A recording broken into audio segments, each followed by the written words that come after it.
In 1968, a young ANU geomorphologist named Jim Bowler was surveying an ancient dried-up lake system in remote New South Wales when he spotted human bone fragments eroding out of a sand dune. What he found that day, and what he would find again 6 years later on the very same dune, would eventually force scientists around the world to rewrite the timeline of human history on this continent. And more than 50 years later, researchers are still uncovering new evidence buried in that same stretch of sand. Lost Australia covers the parts of this country that never got a tidy resolution. Subscribe now and let us know in the comments how far back you think Australia's human story actually goes. A landscape that used to be something else entirely. Lake Mungo sits roughly 760 kilometres from Sydney, in a part of New South Wales so dry today that it's genuinely difficult to picture it as anything other than desert. It is one of 17 dry lake beds making up the Willandra Lakes region, a chain of ancient lakes connected by a network of now dry channels, all part of a system fed long ago by overflow from the Lachlan River. During the last glacial period, this system was full, and not just full of water. Fish, freshwater mussels, water birds, and large land animals thrived here in extraordinary numbers, and archaeological evidence shows people living along these lake edges for tens of thousands of years, fishing, gathering, and building their lives around a landscape that no longer exists in any recognisable form. The lake dried out for the final time around 14,000 years ago. As the water receded, wind began carving the exposed lakebed sediment into crescent-shaped dunes that archaeologists call lunettes, ridges of sand that slowly built up along the eastern edge of each lakebed. It is out of these lunettes, stripped back further by decades of drought, natural erosion, and the introduction of grazing sheep and rabbits after European settlement, that Lake Mungo has been quietly surrendering its buried history for well over half a century. The woman found in 1968 Jim Bowler's first major discovery came in July of 1968. What he found were the cremated remains of a woman, later named Mungo Lady, by the Aboriginal communities connected to the site. Her bones had been burned, then deliberately crushed, then burned a second time, a treatment researchers have suggested may reflect a ritual practice intended to ensure she did not return. At the time of her discovery, it stood as the oldest confirmed evidence of human cremation found anywhere on Earth, predating similar practices found in Europe and Asia by a significant margin. 6 years later, in February of 1974, heavy summer rain exposed something new on that same dune. Bowler, walking the site again, spotted a mandible protruding from the sand. He cleared it carefully and realised an entire skeleton was likely still buried beneath it. This time, the burial had been handled completely differently. The man, who would come to be known as Mungo Man, had been laid on his back, deliberately, with his hands crossed and interlocked over his groin. His body had been sprinkled with red ochre pigment, carried in specifically for the burial from a source many kilometres away, since no ochre deposit exists naturally anywhere near the site itself.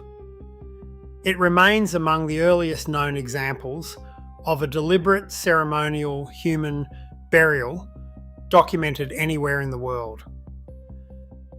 At the time both discoveries were made, the scientific consensus held that Aboriginal people had arrived in Australia no more than 20,000 years ago.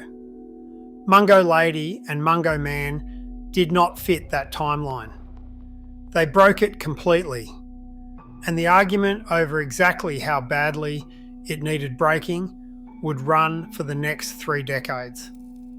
The dating fight that divided Australian science. What followed Bowler's 2 discoveries became one of the longest and most technically contentious dating disputes in the history of Australian archaeology. Early radiocarbon testing in the 1970s placed Mungo Lady somewhere between 19,000 and 26,000 years old. A later test conducted in 1987 using a technique called electron spin resonance produced a strikingly different estimate for Mungo Man, around 31,000 years, give or take 7,000. Then, in 1999, a research team from the Australian National University combined 3 separate dating methods: uranium-thorium dating, electron spin resonance, and a technique called optically stimulated luminescence, applied both to the bones themselves and to the surrounding soil layers. Their result stunned the field. Approximately 62,000 years, plus or minus 6,000. If accurate, that figure would have made Mungo Man one of the oldest anatomically modern human remains found anywhere outside of Africa. A claim with enormous implications for the entire scientific understanding of when and how humans first spread across the planet. The claim did not go unchallenged. Other researchers pushed back hard, arguing that the sediment layers surrounding the remains could not possibly be older than roughly 43,000 years, based on independent geological analysis, which would mean the 62,000 year figure was measuring something other than the true age of the burial itself. The disagreement played out across scientific journals for years, each side publishing new data, each side revising and retesting. The dispute was finally resolved, or at least settled to the satisfaction of most of the field, in 2003. A collaborative team spanning 3 universities and the CSIRO applied 4 separate dating techniques consistently across the entire site and converged on a figure of approximately 40,000 years for both Mungo Lady and Mungo Man, with stone artefacts recovered nearby, suggesting human presence in the wider Willandra region, stretching back as far as 50,000 years. That 2003 study remains the most widely accepted dating today. It is worth being precise, though, about what widely accepted actually means here. Individual results gathered across 5 decades of research have ranged from under 20,000 years to over 60,000. And the 2003 consensus represents an agreement built by combining multiple independent methods, not a single definitive measurement that erased every earlier disagreement outright. What 40,000 years actually changed? Before Bowler's discoveries at Mungo, the oldest confirmed site of continuous human occupation anywhere in Australia was a rock shelter in central Queensland, dated to roughly 18,000 years old. Mungo didn't simply add a few thousand years onto that number. It more than doubled it. And in doing so, it fundamentally repositioned Australia within the global story of human migration out of Africa, a subject scientists are still actively refining using new genetic and archaeological evidence today. The find carried a weight that raw scientific dating never fully captured on its own. For the Paarkantji, Muthi Muthi, and Ngiyampaa peoples, the traditional custodians whose ancestral connection to this land the remains represent, the confirmation that their people had occupied this country for tens of thousands of years was, by their own account, not really news at all. As Muthi Muthi field worker Darrell Pappen has put it to his people, they have always been there, and the specific number attached by scientists was simply a timeline that outsiders required in order to accept a truth his community had never once questioned. The footprints that kept the story going. The scientific significance of Lake Mungo didn't stop with the two original burials. In 2003, researchers led by Steve Webb uncovered something entirely different buried in the old lake's dried clay pan. A set of fossilised human footprints preserved in what had once been soft, wet mud along the lake's ancient shoreline. Nearly 460 individual footprints were eventually recorded, making it the largest single collection of Ice Age human footprints found anywhere in the world. Dated to roughly 20,000 years old, the footprints preserve details that bones alone never could. Analysis of stride length and depth suggested a group of people moving together, some walking, some apparently running at speed.